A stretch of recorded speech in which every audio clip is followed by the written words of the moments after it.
Hello నమస్తే అండి. Welcome back to my channel. ఈరోజు చూపించే recipe chicken dum biryani Christmas special. So చాలా టేస్టీగా ఉంటుంది ఈ రెసిపీ. ఒకసారి తింటూ చూస్తే చెట్మలో మర్చిపోరు, అంత బాగుంటుంది.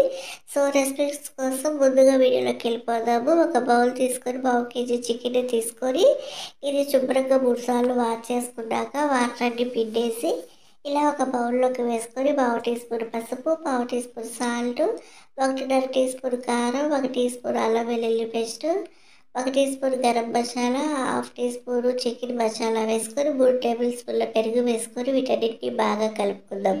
ఇలా కలుపుకొని ఇలా మ్యారినేట్ చేసి దీన్ని ఒక గంట పక్కన పెట్టేసుకోవాలి. ఇలా పక్కన పెట్టేసుకున్నాక ఇంకో బౌల్ తీసుకొని అందులోకి ఒక గ్లాసు రైస్ తీసుకున్నాం. నేను ఇక్కడ బాస్మతి రైస్ తీసుకున్నాను. మీరు కావాలంటే నార్మల్ రైస్ అయినా తీసుకోవచ్చు. ఇలా రైస్ తీసుకున్నాక ఇందులోకి వాటర్ పోసి శుభ్రంగా వాష్ చేసుకున్నాక మరలా వాటర్ పోసి దీన్ని పక్కన పెట్టేసుకుందాం.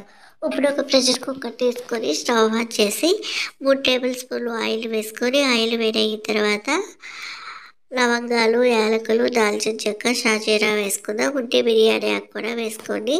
సో ఇవన్నీ వేసుకొని ఇవి వేగిన తర్వాత 2-3 టేబుల్ స్పూన్ల జీడిపప్పు వేసుకుందాము. జీడిపప్పు వేయక ముందే ఆనియన్స్, పచ్చిమిర్చి ముక్కలు వేస్తున్నాను. ఎందుకంటే ఈ రెసిపీ మొత్తం అయ్యేలోపు జీడిపప్పు మాడిపోతాయండి. సో అందుకని చెప్పేసి జీడిపప్పు వేయక ముందే ఆనియన్స్, పచ్చిమిర్చి వేసి ఇవి కొంచెం మగ్గాలండి. ఇవి మగ్గేదాకా స్టవ్ని లో ఫ్లేమ్లో పెట్టేసుకొని వీటిని మగ్గించుకుందాము. సో ఇప్పుడు ఇలా మగ్గిపోయినాయి కదా, ఇప్పుడు ఇందులోకి మీడియం సైజులో ఉన్న ఒక చిన్న టమాటాని ఇలా కట్ చేసుకొని వేసుకొని ఇప్పుడు మనము మ్యాగ్నేట్ చేసుకున్న చికెన్లో కొంచెమే వేసాం కదా పసుపు, అల్లం పేస్ట్. ఇప్పుడు ఇందులోకి ఒక 1/2 టీ స్పూన్ పసుపు, ఒక 1/2 టీ స్పూన్ అల్లం వెల్లుల్లి పేస్ట్ వేసుకొని మరొకసారి దీన్నంతా కూడా బాగా కలుపుకుందాము.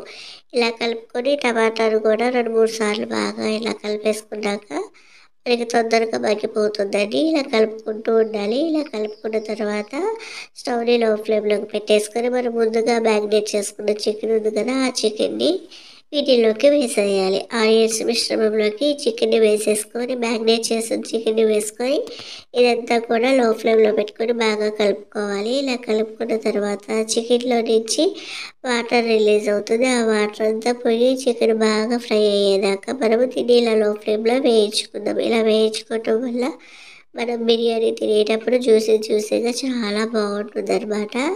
సో ఇందులో లెగ్ పీస్ కూడా ఉంది, చూసారో లేదో మీరు. ఇలా అంతా కూడా చికెన్ ఒక 10-15 నిమిషాలు వేయించుకున్న తర్వాత ఇప్పుడు మనం రైస్లో ఇందులోకి వేసేసుకుందాము. వాటర్ అన్ని పంపేసి రైస్ని మాత్రమే వేసుకొని ఒక గుప్పెడు కొత్తిమీర కూడా వేసుకొని రైస్ని, కొత్తిమీర, చికెన్ని బాగా కలుపుకుందాం. ఇలా కలుపుకున్న తర్వాత సో మనము ఒక గ్లాస్ తీసుకున్నాము కాబట్టి 1.5 గ్లాస్ వాటర్ పోసుకోవాలి. ఈ గ్లాస్తో 1 గ్లాస్ తీసుకున్నాము రైస్.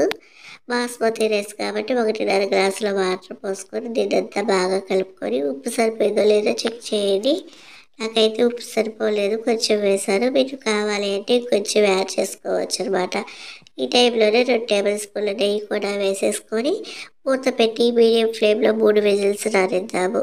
సో ఇప్పుడు 3 విజిల్స్ వచ్చిన తర్వాత మూత తీసి చూపిస్తున్నాను చూడండి.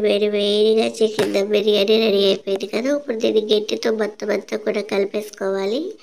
సో ఇలా కలిపేసుకున్న తర్వాత ఈ బిర్యానీని ఇప్పుడు ఒక ప్లేట్లోకి సర్వ్ చేసుకుంటే ఎంతో టేస్టీగా ఉండే చికెన్ దమ్ బిర్యానీ రెడీ అయిపోయింది. దీన్ని వేడిగా ప్లేట్లోకి సర్వ్ చేసుకొని చలికాలంలో తింటే వేడిగా చాలా అంటే చాలా బాగుంటుంది. సో ఇంకెందుకండి ఆలస్యం, వీడియో కనుక నచ్చినట్లయితే లైక్ చేసి, షేర్ చేసి, సబ్స్క్రైబ్ చేయండి. ఇలాంటి మంచి వీడియోస్ ఎన్నో మీ దాకా తీసుకొస్తాను. వీడియో